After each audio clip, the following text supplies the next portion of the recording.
Hello મિત્રો, જય શ્રી કૃષ્ણ. જે આપણે SYBA ભૂગોળ પેપર નંબર 5નો યુનિટ 1નો પહેલો ક્વેશ્ચન જોઈએ. તો કે આબોહવા એટલે શું? તો કે આબોહવાના તત્વો વિશેની માહિતી આપો. તો કે આબોહવા એટલે કે વાતાવરણની જે લાંબા ગાળાની સરેરાશ સ્થિતિ જે હોય છે તેને આબોહવા કહે છે. સામાન્ય રીતે જે પ્રદેશની 35 કે તેથી વધુ વર્ષથી હવામાનની પરિસ્થિતિ ઉપરથી તે પ્રદેશની આબોહવા છે તે નક્કી કરવામાં આવે છે. આબોહવાના તત્વો, તો કે આબોહવાના તત્વોમાં સૂર્યઘાત અને તાપમાન, દબાણ અને પવનો અને ભેજ અને વરસાદ. તો કે આબોહવાના તત્વોમાં પહેલો પોઈન્ટ જોઈએ તો કે સૂર્યઘાત અને તાપમાન. તો કે સૂર્યમાંથી મળતી ગરમીને સૂર્યઘાત કહેવામાં આવે છે. એટલે કે સૂર્યમાંથી સીધો જે સૂર્યપ્રકાશ પડે છે અને જે ગરમી આપણને પ્રાપ્ત થાય છે તેને સૂર્યઘાત કહેવામાં આવે છે. સૂર્યઘાતનું પ્રમાણ અક્ષાંશ પ્રમાણે જુદું જુદું હોય છે. ઉષ્ણકટિબંધમાં સૂર્યના કિરણો સીધા પડતા હોવાથી ત્યાંનું તાપમાન છે તે ઊંચું હોય છે. જ્યારે ધ્રુવ પ્રદેશ એટલે કે પૃથ્વીમાં ઉપર અને નીચેનો જે ભાગ છે તેને ધ્રુવ પ્રદેશ કહેવામાં આવે છે. આ ધ્રુવ પ્રદેશમાં સૂર્યના કિરણો ત્રાંસા પડતા હોવાથી તેનું તાપમાન છે તે નીચું હોય છે.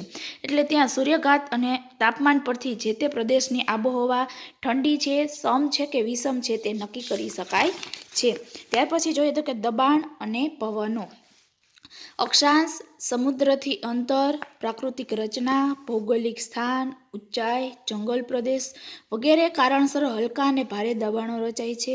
અને આના કારણે જ વિષુવવૃત્તના પ્રદેશમાં ગરમીને કારણે હલકું દબાણ, ધ્રુવીય કે ઠંડા જે પ્રદેશો છે તેમાં ભારે દબાણ છે તે અનુભવાય છે.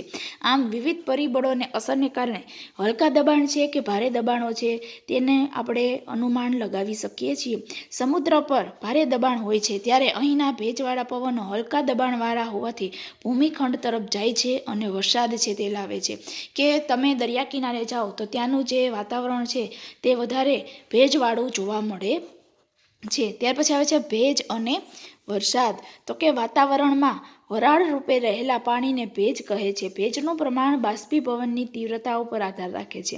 સૂકા રણ પ્રદેશમાં ઓછા વરસાદને કારણે ધ્રુવ પ્રદેશમાં નીચા તાપમાનને કારણે બાષ્પીભવન છે તે મંદ થતું હોવાથી તેમાં ભેજનું પ્રમાણ છે તે ઓછું જોવા મળે છે. જ્યારે વિષુવવૃત્તીય પ્રદેશમાં સૂર્યના કિરણો સીધા પડતા હોવાથી ત્યાંનું બાષ્પીભવન છે તે વધારે જોવા મળે છે. એટલે ટૂંકમાં ધ્રુવ પ્રદેશમાં સૂર્યના કિરણો ત્રાંસા પડે છે એટલે ત્યાં વરસાદ અને ભેજનું પ્રમાણ ઓછું હોય છે. જ્યારે વિષુવવૃત્તીય પ્રદેશમાં સૂર્યના કિરણો સીધા પડતા હોવાથી ત્યાં ભેજનું પ્રમાણ વધારે જોવા મળે છે. હવે જોઈએ આપણે તો કે આબોહવા પર અસર કરતા પરિબળો. આબોહવા પર અસર કરતા પરિબળો જોઈએ તો પહેલું આવે છે અક્ષાંશ, બીજું સમુદ્રની સપાટીથી ઊંચાઈ, ત્રીજું સમુદ્રથી અંતર, ચોથું મહાસાગરના પ્રવાહો અને પાંચમું જમીનના પ્રકારો, છઠ્ઠું જંગલોનું પ્રમાણ, સાતમું પવનો અને આઠમું પર્વતવાળી દિશા અને ઢોળાવ.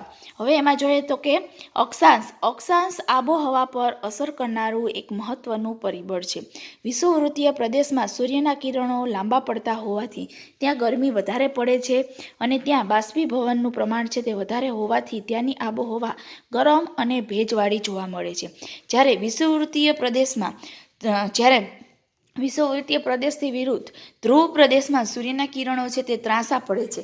ત્રાંસા કિરણો પડવાથી ત્યાંનું હવામાન ઠંડુ રહે છે અને ભેજવાળું ઓછું હોવાથી ત્યાં વરસાદનું પ્રમાણ પણ ઓછું રહે છે.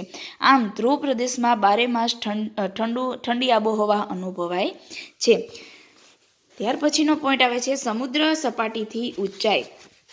તો કે સમુદ્ર સપાટીથી જેમ જેમ ઊંચે જઈએ તેમ તેમ તાપમાન છે તે ઘટવા માંડે છે અને 1 કિલોમીટરની ઊંચાઈ વાતાવરણમાં સરેરાશ 6.5 સેલ્સિયસ તાપમાન ઘટે છે.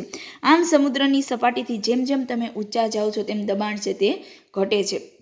આમ ઊંચાઈને કારણે ત્યાંની આબોહવા ખુશનુમા અને સ્ફૂર્તિદાયક છે તે જોવા મળે છે.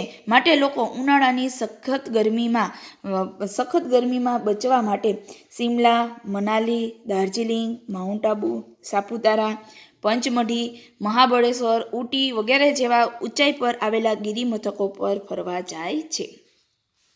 ત્યાર પછી આવે છે સમુદ્રથી અંતર. તો કે જમીન અને પાણીની ગરમી સંગ્રહ કરવાની શક્તિ અને આપલે કરવાની શક્તિ છે તે દરેક જગ્યાએ જુદી જુદી જોવા મળે છે. પૃથ્વી પર આવેલા મહાસાગરો અને ભૂમિખંડો પરથી આ જે સમુદ્રનું જે અંતર અને પાણીની ગરમી સંગ્રહ કરવાની જે શક્તિ છે તે નક્કી કરી શકાય છે. સમુદ્ર કિનારાના નજીકના વિસ્તારમાં સમુદ્રની અસરને કારણે આબોહવા સમઘાત જોવા મળે છે. જ્યારે સમુદ્રથી દૂર ખંડસ્થ ભાગોમાં તાપમાન ઊંચું રહે છે અને ત્યાં છે તે વરસાદ છે તે ઓછો પડે છે.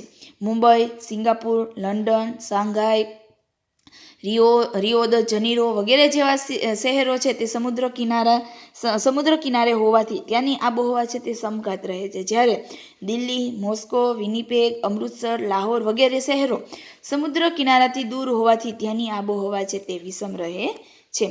હવે જોઈએ તો કે મહાસાગરના પ્રવાહો. મહાસાગરમાં વહેતા ગરમ અને ઠંડા પ્રવાહો આબોહવા ઉપર મોટી અસર પાડે છે. જે સમુદ્ર કિનારાથી નજીકના જે પ્રદેશો હોય છે ત્યાંની આબોહવા છે તે ત્યાં ગરમ પ્રવાહો વહેતા જોવા મળે છે અને તેને લીધે ત્યાંની આબોહવા હુંફાળી અને ઠંડી એમ સમ રહે છે. જ્યારે સમુદ્ર કિનારાથી દૂર જે પ્રવાહો વહે છે તે પ્રવાહો ઠંડા પ્રવાહો હોય છે અને ત્યાંની આબોહવા છે તે ખૂબ જ ઠંડી જોવા મળે છે. શિયાળામાં ત્યાં બરફ પણ જામી જાય છે. ત્યાર પછી આવે છે જમીનના પ્રકારો. તો કે આબોહવાના નિર્માણમાં જમીન એક ગૌણ પરિબળ છે. રેતાળ જમીન જલ્દી ગરમ અને જલ્દી ઠંડી થઈ જાય છે અને આવી જમીન રણ પ્રદેશોની વિષમ આબોહવાના નિર્માણમાં અમુક અંશે જવાબદાર છે તેવું ગણવામાં આવે છે. ત્યાર પછી આવે છે જંગલોનું પ્રમાણ. તો કે વિશાળ પ્રમાણમાં આવેલા જંગલોના પ્રદેશમાં વરસાદનું પ્રમાણ છે તે વધુ હોય છે અને તાપમાન સરેરાશ કરતાં નીચું હોય છે. રણ પ્રદેશ કે વનસ્પતિ વગરની ખુલ્લી જમીન સપાટીવાળા પ્રદેશોનું તાપમાન ઊંચું રહે છે તેથી અને વરસાદ નહિવત પડે છે. જ્યારે પૂર્વ ભારતમાં આવેલા વિશાળ જંગલોને કારણે ત્યાં વરસાદનું પ્રમાણ છે તે વધારે પડે છે અને અહીંની આબોહવા ગરમ અને ભેજવાળી એમ બંને પ્રકારની એટલે કે અહીં વિષમ પ્રકારની આબોહવા છે તે જોવા મળે છે. ત્યાર પછી આવે છે પવનો. તો કે પવનની દિશા અને તેની ગતિના આધારે આબોહવા પર અસર મોટા પ્રમાણમાં જોવા મળે છે. ઠંડા પ્રદેશો પરથી આવતા પવનો ઠંડા હોય છે જ્યારે ગરમ પ્રદેશો પરથી આવતા પવનો ગરમ હોય છે. આમ ઠંડા પ્રદેશો પર વાય છે ત્યારે તાપમાનમાં વધારો કરે છે અને સમુદ્ર તરફથી વાતા ગરમ અને ભેજવાળા પવનો છે તે વરસાદ લાવે છે અને જમીનના વિસ્તાર પર જ્યારે એ પવનો વાય છે ત્યારે તે સૂકા પવનો વરસાદ આપતા નથી. ત્યાર પછી આવે છે પર્વતવાળી દિશા અને ઢોળાવ. પર્વત પર સૂર્યઘાતનું પ્રમાણ કેટલા સમય પૂરતું રહે છે અને તેના ઢોળાવની દિશા કઈ છે તે મુજબ તાપમાન અને વરસાદ છે તે નક્કી થાય છે. આમ હિમાલયનો દક્ષિણ તરફનો જે ઢોળાવ ઉત્તરના ઠંડા પવનોની અસરથી આપણને દૂર રાખે છે. આમ સમુદ્ર પરથી જે પવનો વાય છે તે માર્ગમાં પર્વતમાળામાં આડી આવી જતી હોય તો તે પર્વતમાળામાં અથડાઈને ઊંચે ચડે છે અને પવનના ભિમુખ ઢોળાવો પર વધુ વરસાદ આપે છે અને પવનો પર્વતમાળા ઓળંગીને પવન વિમુખ બાજુએ જાય છે ત્યારે ભેજ ઓછો થઈ જાય છે. એટલે વચ્ચે પર્વતમાળા જો આવેલી હોય તો ઠંડી અને વરસાદ એટલે કે ભેજવાળા જે પવનો હોય છે તેમને રોકી લે છે. એટલે પર્વતની બીજી બાજુએ ઠંડીનું પ્રમાણ ઓછું રહે છે અને ભેજનું પ્રમાણ પણ ઓછું રહે છે.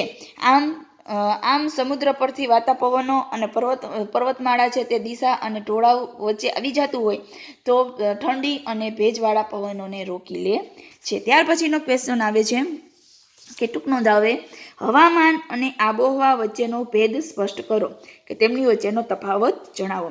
તો કે હવામાન અને આબોહવા. હવામાન એટલે શું? તો કે ટૂંકા સમયગાળાની વાતાવરણની વાસ્તવિક સ્થિતિને હવામાન કહેવામાં આવે છે અને વાતાવરણના લાંબા સમયની સરેરાશ સ્થિતિને આબોહવા કહેવામાં આવે છે.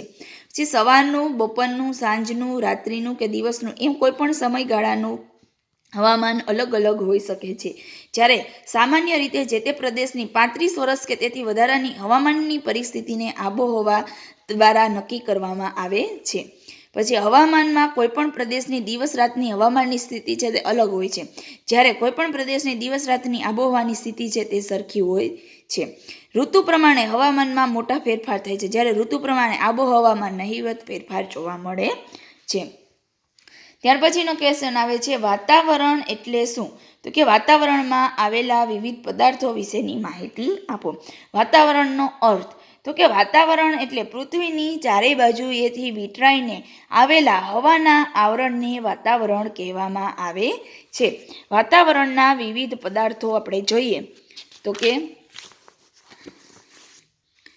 વાતાવરણમાં ઘન, પ્રવાહી અને વાયુ તત્વોનો સમાવેશ થયેલો છે અને તેને લીધે સૂક્ષ્મ રજકણો, ક્ષારકણો, હિમકણો, જીવજંતુ, પાણી અને જુદા જુદા વાયુ અને તેમાં ભેજ રહેલા હોય છે. આમ એમના આધારે વાયુ અને તેમાં કેટલું પ્રમાણ કે કેટલો ભેજના ટકામાં રહેલું છે તેના વિશેની માહિતી મેળવીએ. તો કે નાઇટ્રોજન N2 એનું 78%, oxygen 21%, organ 0.93%, carbon dioxide 0.3%, neon, helium, ozone, hydrogen, methane, krypton, xenon અને એમ કુલ થઈ અને 100% ભેજનું પ્રમાણ આટલા વાયુઓની અંદર રહેલું અલગ અલગ ટકામાં જોવા મળે છે. એમાં જોઈએ તો કે કાર્બન ડાયોક્સાઇડ સૌથી વધારે ભારે વાયુ છે, તેથી તે સપાટીની 20 કિલોમીટરની ઊંચાઈ સુધી જ વાતાવરણના વધુ પ્રમાણમાં જોવા મળે છે. જ્યારે ઓક્સિજન 110 કિલોમીટર સુધી અને નાઇટ્રોજન 130 કિલોમીટરની ઊંચાઈ સુધી રહેલું હોય છે.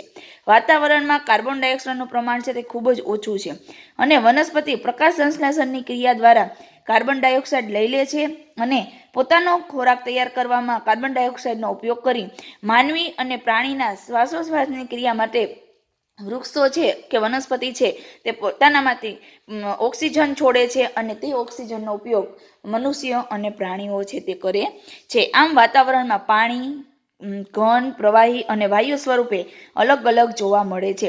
પાણી હવામાં હિમકણો, જલબુંદો અને વરાળના રૂપમાં પણ હોય છે. આ બધામાં વરાળનું મહત્વ છે તે વધારે પ્રમાણમાં કે વધારે સ્વરૂપમાં જોવા મળે છે અને વાતાવરણમાં લગભગ 10 થી 12 કિલોમીટરની ઊંચાઈ સુધી વરાળનું પ્રમાણ છે તે જોવા મળે છે. વરાળનું પ્રમાણ વાતાવરણમાં 0 થી 4% જેટલું હોય છે. વરાળ એ સૂર્યની ગરમી શોષી લેનારું વાતાવરણનું એક મુખ્ય ઘટક છે. વાતાવરણમાં વાદળો, ધુમ્મસ, વરસાદ વગેરે વરાળના સ્વરૂપો છે. આમ પૃથ્વીની સપાટીથી તદ્દન નજીકના વાતાવરણમાં અસંખ્ય રજકણો છે તે આવેલા છે અને તે ખુલ્લી ધરતી પર કે કારખાનામાંથી નીકળતા ધુમાડામાં આપણને જોવા મળે છે.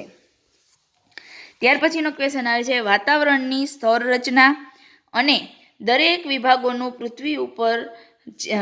પૃથ્વી ઉપરના જીવન માટેનું મહત્વ તો વાતાવરણની સ્તર રચના જણાવો. તો કે વાતાવરણની સ્તર રચનામાં જોઈએ તો કે તેનો અર્થ શું? તો કે પૃથ્વીની સપાટીથી અનંત અવકાશ સુધી વીંટળાયેલા વાયુઓના આવરણને વાતાવરણ કહેવામાં આવે છે. વાતાવરણ કોને કહેવામાં આવે છે? તો કે પૃથ્વીની સપાટીથી અનંત અવકાશ સુધી વીંટળાયેલા વાયુના આવરણને વાતાવરણ કહેવામાં આવે છે. વાયુમંડળમાં 78% નાઇટ્રોજન, 21% ઓક્સિજન ઉપરાંત ઓઝોન, કાર્બન ડાયોક્સાઇડ અને હાઇડ્રોજન જેવા વાયુઓ 1%માં રહેલા હોય છે.